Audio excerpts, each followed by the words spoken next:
everyone. Welcome. It is Bible study time. Always excited, you guys, about coming forward. Today's no different. Today, you guys, we will be speaking to, we're going to speak to something that supports the holiday that is coming up. It is Valentine's Day coming this weekend. So I want to set the tone of the Bible study surrounding love. I know I did,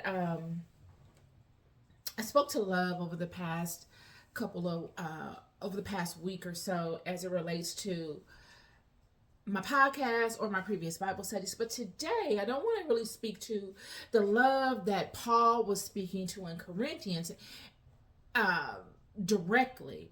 I'd like to refer back to a couple of other books in the Bible that can paint a picture to us of the embodiment of this love, of how we can utilize this love in our interactions with one another.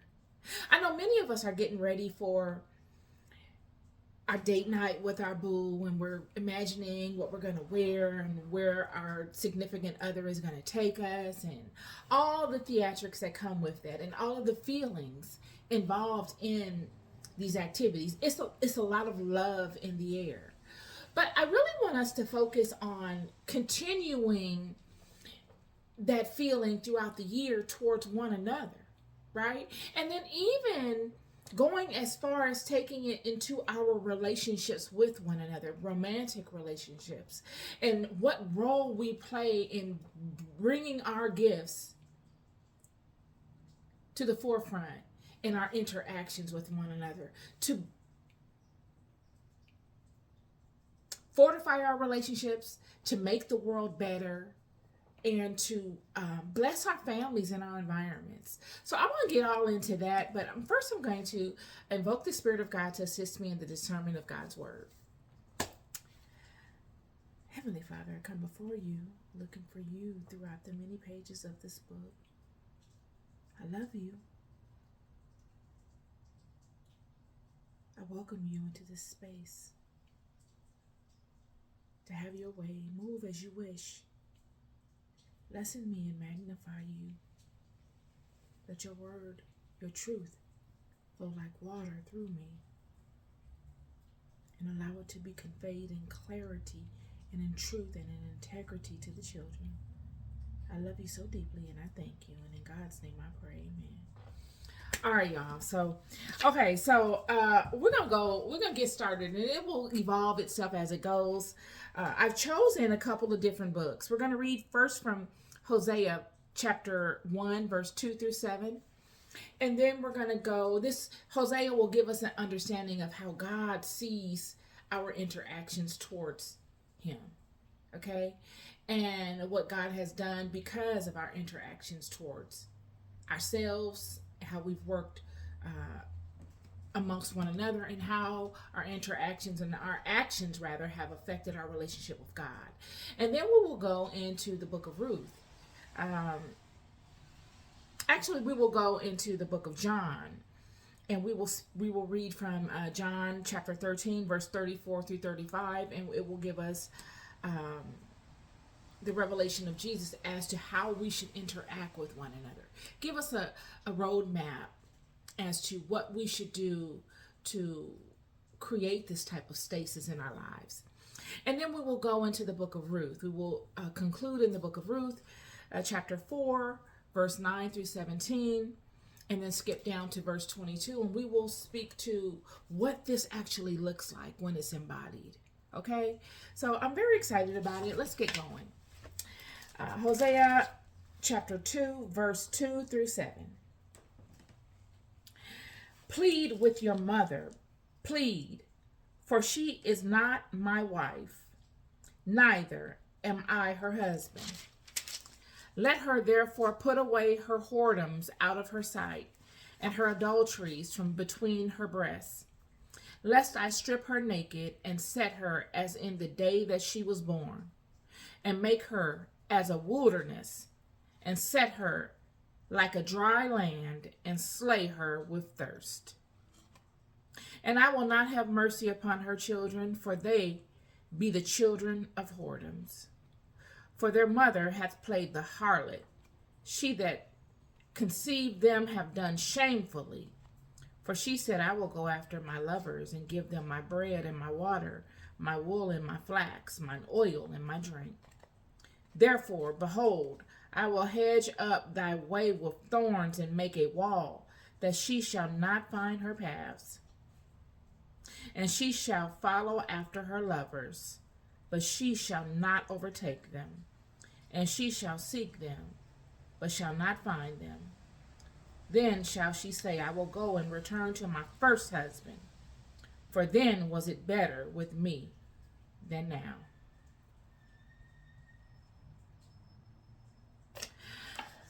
I can go on and on and on and on about that one. This book of Hosea is a very it's a reality check as to God's perception of us. You know, we are the avatars. We are in the earth. We are doing all the activities. We know the rules of God. We know the laws. Yet we know what it's like to try to balance all that we know and then conform to life. And a lot of times we lose our way. And we don't know what our actions are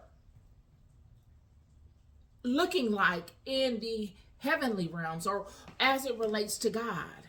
We know our side of the story. Yet we could not imagine what God feels in his interactions with us. This is our creator. This is the one that has given us the breath of life, that has animated our being. Yet we've been in this being for so long, and amongst one another that have been in this being for so long, that we have experienced a disconnect. We've forgotten who actually animates us. We've been dressed in this costume for so long that we've forgotten the vital component to it, which is the Spirit of God that rests within us. We've forgotten that it is not by our will nor our might that any of which we accomplish in life is accomplished.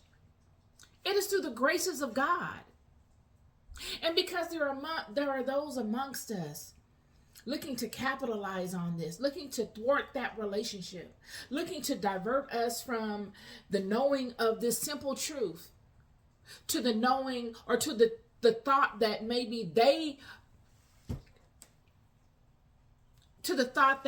there is no truth in this simple truth. To get us to take our eyes off the road or our hands off the wheel, even for a second, so that those that come upon us with this rhetoric can get some of the power. After experiencing this for generations, over thousands of generations, we forget and we think it's us. And we eat at the smorgasbord of all of the delicacies that are arrayed in the garden and on the table. And that power that is within us never leaves because it cannot leave us. It's the way we are established. And we use this power as currency to gain favors from those that actually have no power, that don't have this same vital life force flowing within them. So we siphon it off in increments for durations of time for the creations of the hand and mind. And this is what God is speaking to. The book of Hosea, y'all, is a book of a man that God tells to go and wife a whore. He says, go marry a whore. And I want you to have children with her. And I'm going to put a spirit upon you that will bind you to this whore in a way that you can't break it. You will stay with her as she drags your name through the streets, as she disregards all of those people that have come before you. by having children with you and allowing her children to see the breakdown in the family hierarchy as she wanders aimlessly from man to man while still married with you, to you. And I will put a spirit of love upon you that you will not ever want to leave her. You will allow her to drag you. Even in all of your frustrations and all of your anger and all of your resentment, you will stay with her. You will be bound to her, and you will walk with her as she drags you to hell. And God does this to give the children, through Hosea, a living example of what it's like when they do the same thing and they go out and they whore out the power that is within them. The power that was given to Adam and Eve to help them. This signal, this power that was given as a help, a loving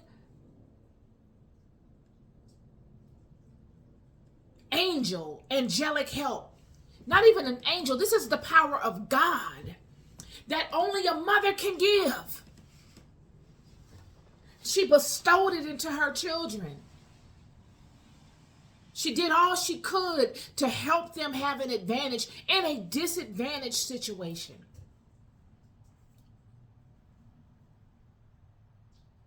And they've lost their way. Because many have come and are looking to capitalize on this power. And just as Hosea would align with this woman, this whore, she was a blatant and a proud whore. She had no respect for him.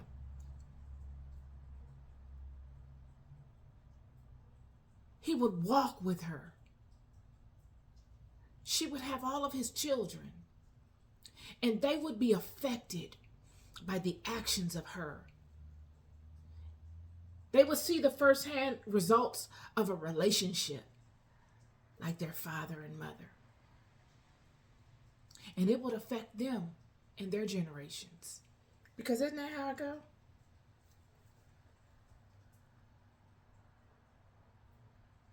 And no matter how much he pleads and he wrestles with her, there is no changing her mind.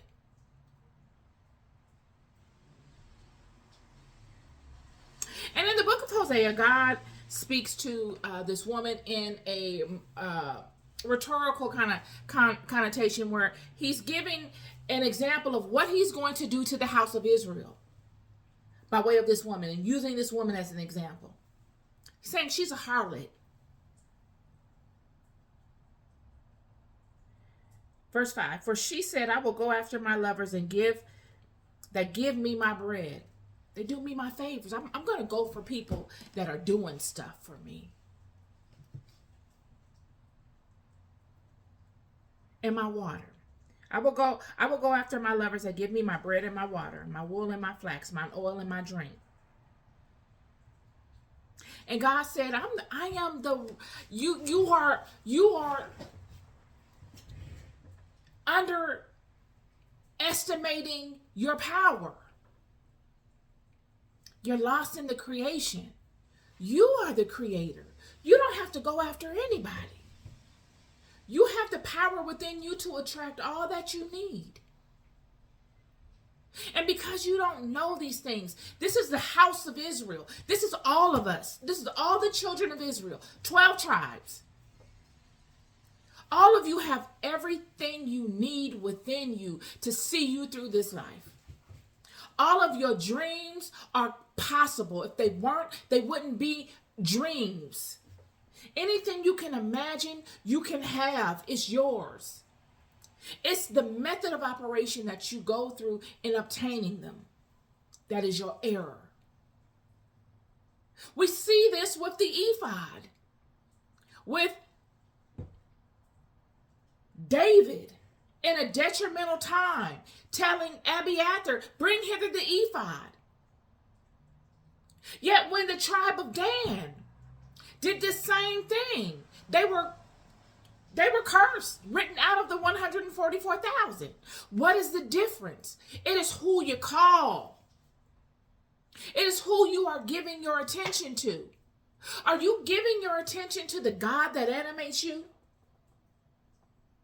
Or are you making it about some other alternative individual or spirit that can do nothing for you outside of this realm?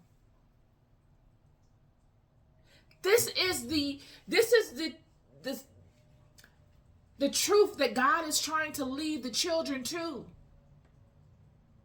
Yet he can't just come out and say, statement, this is it. He can't just give it to them. Because in giving it to them, they never come into the knowing.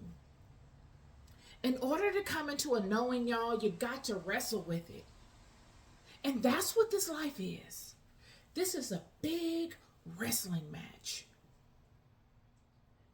Absolutely a huge wrestling match. The children of Israel are the children that wrestle with God.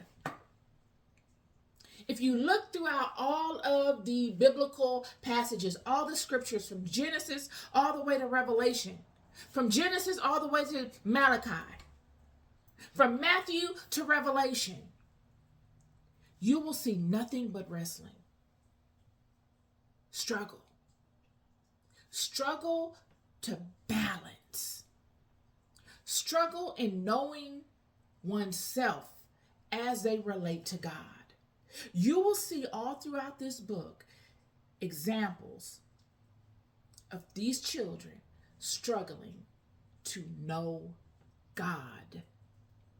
And you will see God showing himself to these children in various ways and through various people so that they know God within them. When Jesus came forward, Jesus spoke to the kingdom of heaven being within you. This is all an inside game. Yet what we find in Hosea and what we find throughout the many passages throughout the book is these children are making it an outside game, because that is what the enemy needs you to do. He needs you to take it from internalizing it to outwardly seeking it. Because the enemy is not, well, the enemy is within. The enemy is within, definitely. But the things that get you caught up most often are the things that are outside. And you wanting to obtain them. This has been the problem with the children. So I want to stay on point. The children, Hosea is struggling with a woman that has no respect for her house. She has no respect for her family. She has no loyalty to her husband. She has no honor for herself, nor no honor for her overall house. And God is saying, this is exactly how you all have been to me. This is how I feel you have been to me. Yet many of us coming upon this Valentine's Day can take away the relationship aspect of this book of Hosea. We can see what we shouldn't do. Many of us have known a woman or a guy that has displayed this type of behavior. You know, men that take advantage of women and that lie and come upon women and present themselves as one way, and they're something altogether different. And the women have children with them, and before you know it, if she's not guided properly by her own family, she'll have 4, 5, 6 children by this one guy who has no knowledge of himself nor any respect for her or the house. Thus, being a man that resembles the woman of this book in Hosea. And we all know women out here that do the same thing. They get with they get with a guy and misrepresent themselves as well, because nobody will go for anyone like this if they knew that they were embodied such things from the beginning. They always come with some sort of deceptive tactic. And then after you get in and there is some sort of emotional tie and maybe a child birthed from it, it starts to flower out and the true intentions and nature of her begins to show, and she just destroys the whole system, destroys family relationships, destroys the relationships of the children, and as they see the family, destroys the man's feeling towards other women, and it just multiplies itself. But I don't want to stop there, because I wanted to give you this as an example of how many of us do the same thing to God unknowingly. A lot of times we do this quite often to one another unknowingly. We hold one another to judgments that are completely false because of our own stuff. We hate to see one another really standing in the truth and integrity of who they are, because it makes us feel unworthy in whatever capacity. That is a reflection of what is going on in this book as well. But I have good news for you. We're going to skip over to John, because the Bible has a great way of showing us how these things manifest in life and why they're not good to do. And then it also has a way of showing us a way around it, a workaround, what we can do to avoid them or to improve the situation by changing our mind. John 13, verse 34 through 35.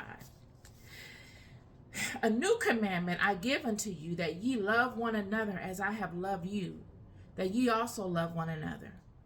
By this shall all men know that ye are my disciples, if ye have love one to another. Jesus is saying, love one another. It all starts with love.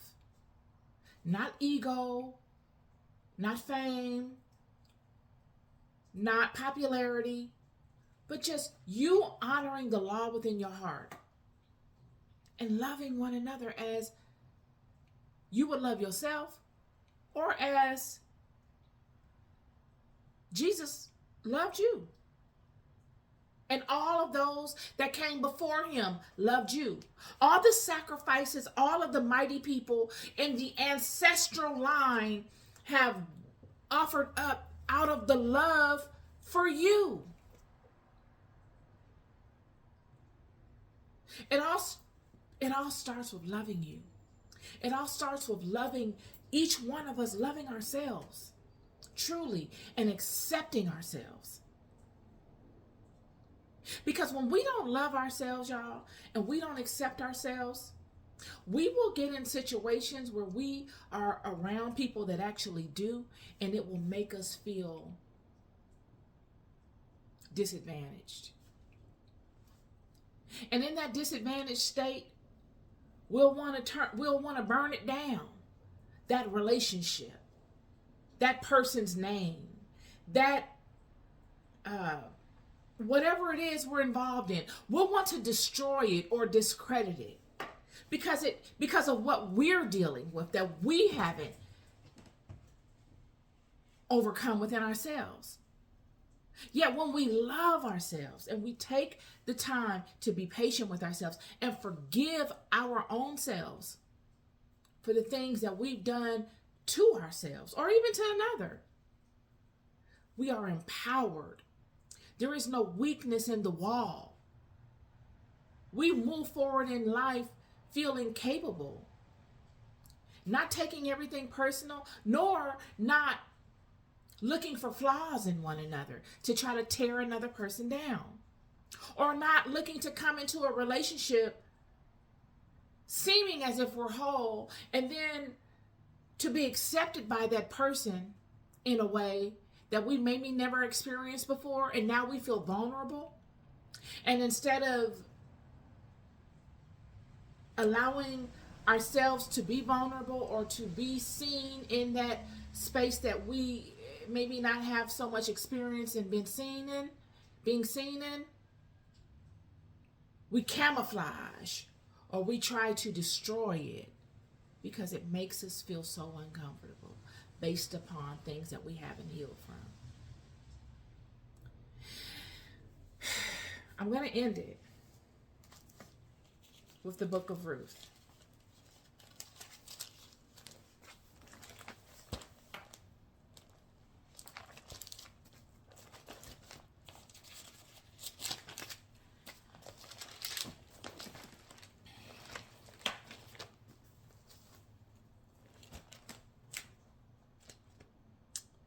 And here we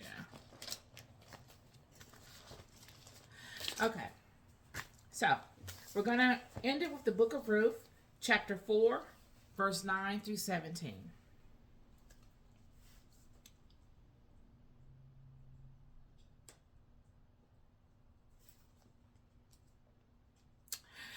And Boaz said unto the elders and unto all the people, Ye are witnesses this day that I have brought all that was Elimelech's and all that was Chilion's and Mahlon's of the hand of Naomi.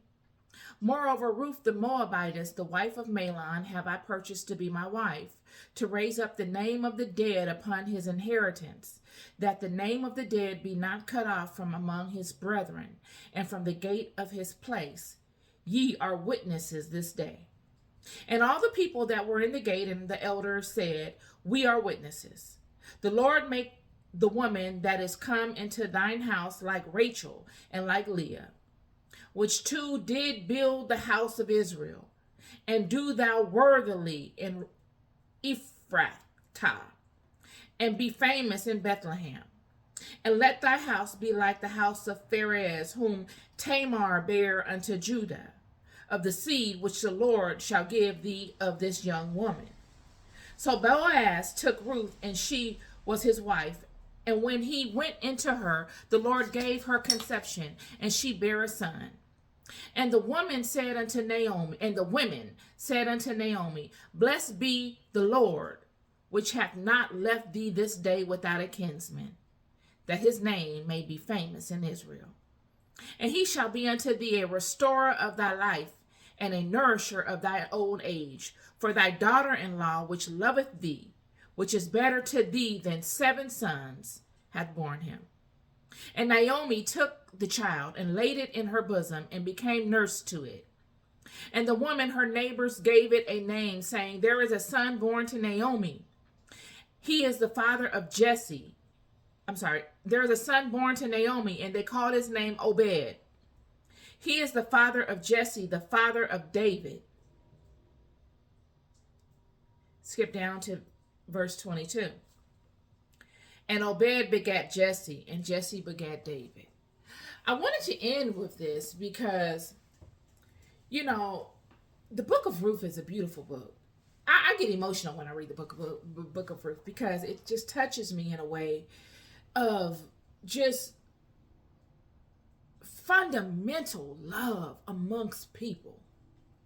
I'm going to go into detail really briefly so you can get an understanding of it, those that have not read this book. Ruth and Naomi, Naomi was the mother of 7 sons, or I believe it was 7 sons, and her husband and her sons were unalived, and Ruth was the wife of one of her sons, and so was another young woman named Orpah. Well, nonetheless, devastating, because at the time, y'all, to be a woman without a wife was not something that was smiled upon. Your status was with who you married, you having a husband. And Naomi had lost all of her sons and her husband at one time. And she's an older woman. She's past the age of having children. So she's in a real situation. Her hopes and dreams are potentially going down the drain. Her safety, her livelihood. Who's going to help her? There is no Department of Social Services during this time. There is no one that will come amongst you and take care of you at this time. You still must go fetch your water, regardless to if you're weak. There is no, iron pills at this time. You got to be able to drink some herbs and heal yourself. You need help. Yet all of her help is gone. Her children, all the men in her that she has given birth to and that she has coveted with are gone. And Orpah leaves and goes her way, and Ruth begs her and says, I'm not going to leave you. And Naomi says, go. Knowing in her heart she wanted Ruth to stay, but I'd rather cut my losses early than to have hope in you and have the faith that you will stay. I'd rather cut my losses early. This is Naomi thinking of Ruth. I'd rather cut my losses early that you will leave now. Leave now if you're going to leave. This is regardless to if it was Ruth and Naomi or a husband and a wife or a girlfriend and a boyfriend or a boyfriend and a girlfriend or whatever. A lot of times we're in situations where we're at crossroads with things and we're like, look, I'd rather cut my losses now and get adjusted to this new way of life instead of dealing with the loss of this or the reality of the loss of this and then conforming to maybe even keeping some stability. And then in the future, dealing with the loss of that stability that I've conformed my mind and my emotions and my life to keeping. I'd rather cut all of it now. This is Naomi. And Ruth begs her and says, your God will be my God. Where you go, I will go. And she says this because a lot of times, friends, the people that come into your life that you will need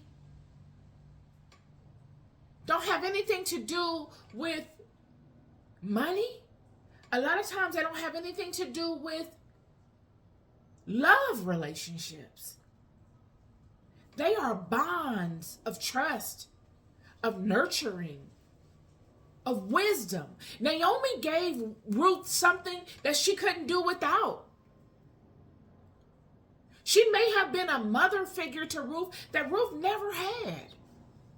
Naomi may have been the woman, the mother that she may have been closer to Ruth than her own mother, because why wouldn't she go back home to her house if it weren't that? These two people felt very comfortable with one another at a level where it was Ruth said, surely I'm the young woman. And I know I could get out here. I'm going to get me another husband. I'm not worried about me. But my husband is going to accept you. We're going to be fine. I'm not going to leave you. Both of these women were willing. They were both willing, friend. And that is how the magic of God happens. Both of these women were able to humble themselves to the law of the heart. They were able to say, regardless to what it looked like, I got the power within me to change this. And you are important, so important to me that I'm going to take you with me because you are going to assist me in changing this. That is what I get from this book.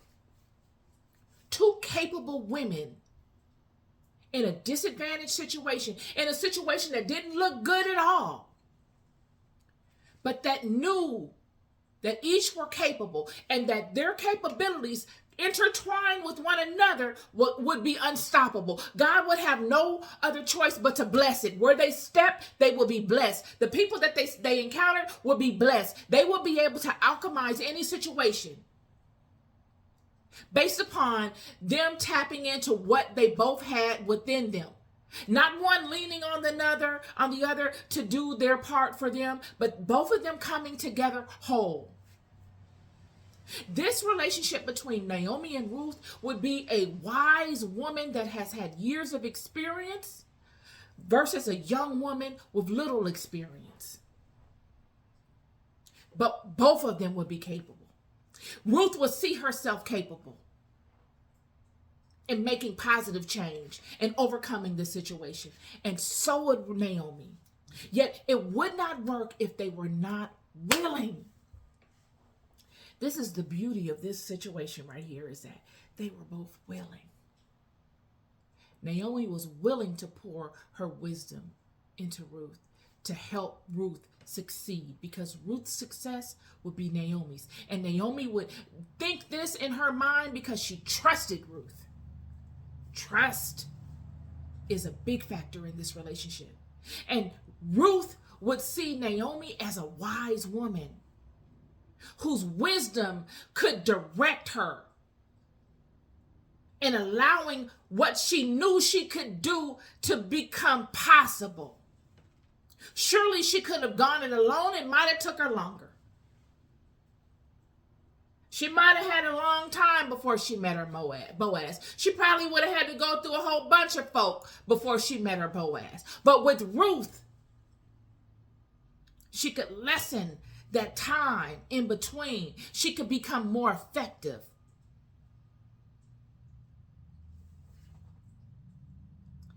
Naomi was experienced, and she was willing to teach and be patient with Ruth. And Ruth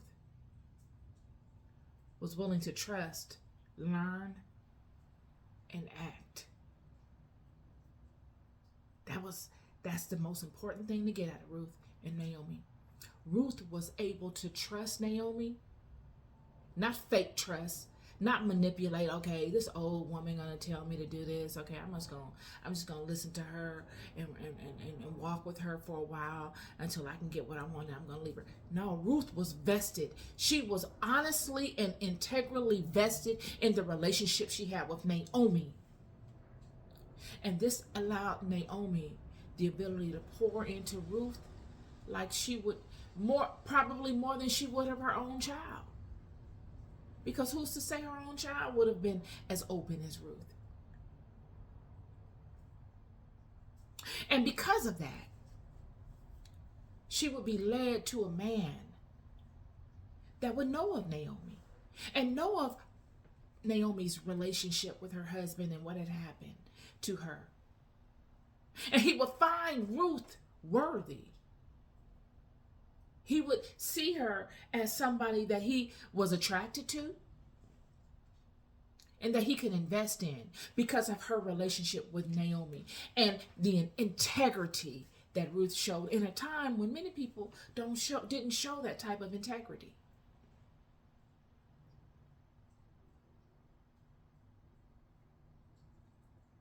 The reason why I wanted to end with Ruth and Naomi is to give you a solution.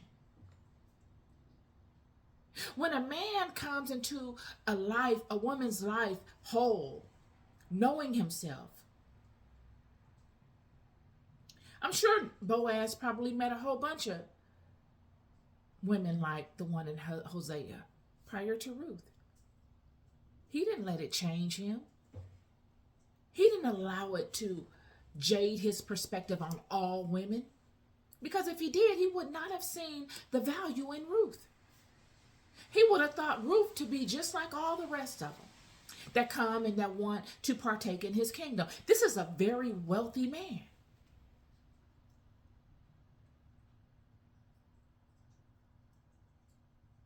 And Ruth, let me get back to Boaz before I go into Ruth.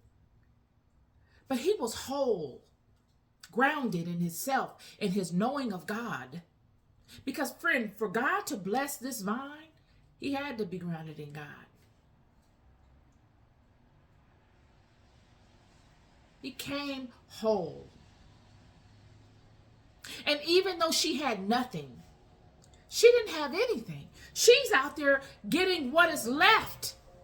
She's working. She's shearing.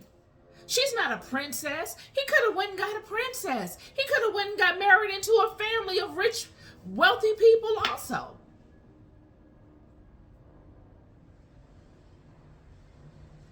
Yet she had something internally that she could bring to the table that money cannot buy, friend. Money will not buy it for you. Something lasting. Something that when she comes into this man's life, she blesses everything around her. All that comes from her is stable, consistent, and blessed. She brings value.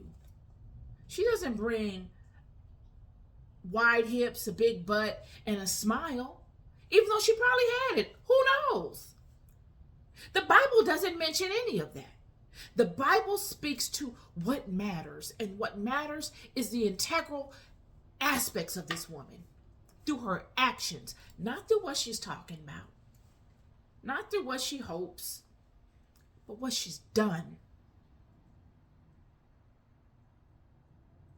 Yet if she didn't come whole to the table by way of her actions, by way of her core values, in a situation where it would have benefited her to turn her back on Naomi, it would have benefited Ruth. But Ruth was wise.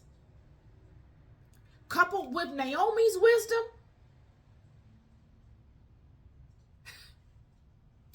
it was no other alternative but up.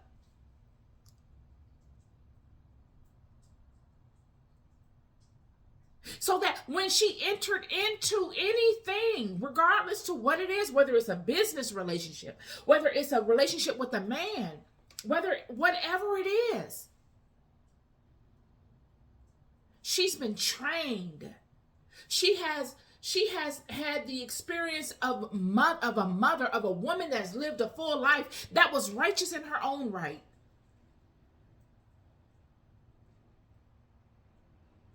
So that she can enter into those relationships. Ruth can enter into those relationships, whatever they are, and be integral. You see this in her work ethic. You see this in her interactions with Naomi. All the chips is down. See, you never know someone until all the chips is down, friend. I'm telling you. It's a blessing to walk through the fire with somebody. I'm telling you. Because a lot of y'all standing next to people that you will swear by that will betray you. That will act like they don't know you. At critical times in your life. Yet Naomi had the luxury of seeing who Ruth really was at a pivotal time. And because she was able to be wise enough to see that, because a lot of times your fears will overpower what you see if you're not whole and healed. Naomi was healed. Healed enough to be able to see the potential in Ruth, the integrity in Ruth, and allow her water to flow into Ruth. Unimpeded. To give Ruth wisdom that sometimes even a mother don't give you. Your mother can't talk to you like maybe the way Naomi and Ruth was talking about stuff. Allowing Ruth to enter into her relationships whole and as a blessing. And this is what I would like to lead to all of you on in regards to acknowledging on this upcoming Valentine's Day and all the days to come.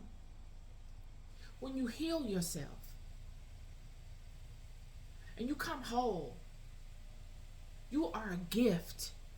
Whether you are a man or a woman, both must heal themselves and come whole, not misrepresenting.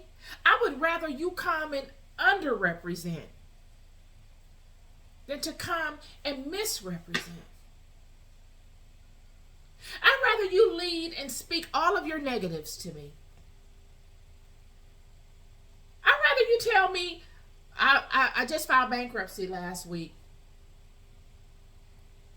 Um, you know, I don't know how it's going to turn out, but I'm going to be okay. I'd rather you come and tell me something like that than to come and tell me about this new venture and all of these highs and all these things that you're going to do. I'd rather have a conversation with you about that. And that doesn't make me, you know, any less than.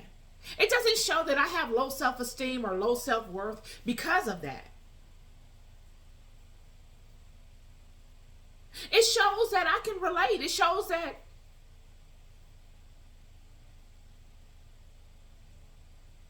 I value truth and not a perception. And I think that is the core of what I'm getting at. Because out of these relationships, when Ruth and Boaz come together and they have the child, Naomi blesses the child. She cares for the child. And she does the same thing to the child that she did to Ruth. And this child will go on to be the father of David, who then will go on to be of the vine of Jesus. And this shows what happens when two people that are whole come together. It blesses the bloodline. It blesses all of those that come through that line. It's like a protection. It's like a force field that protects the entire line, friend. And this is why it's so vitally important. This is my Bible study for you all today. Ruth and Naomi could have been the total opposite of who they were. They could have been two very manipulative women that connected because of manipulation. Because they both had that spirit of manipulation, of deceit, of deception within them. And they could have gone into the world and projected that, and they could have came upon Boaz and done that same thing. And who's to say if Boaz would have been interested in Ruth and would he have married her? Who's to say? But the outcome, the blessings, the longevity, the stability of the blessings through your bloodline, through your relationships would not have been the same.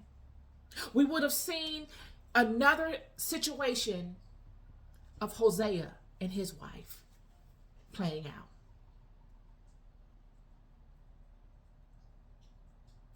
This is my Bible study on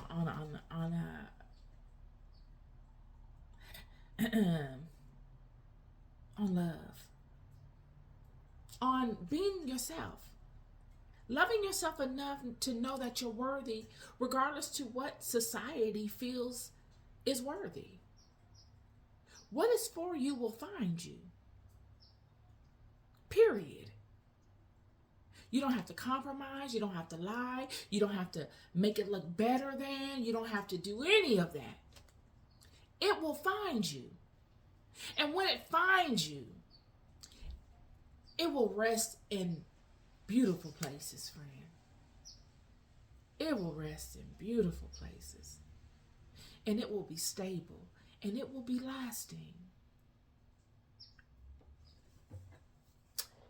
Your love more than you'll ever know. I'll never stop telling you. Be good to yourselves and be good to each other. Peace and love.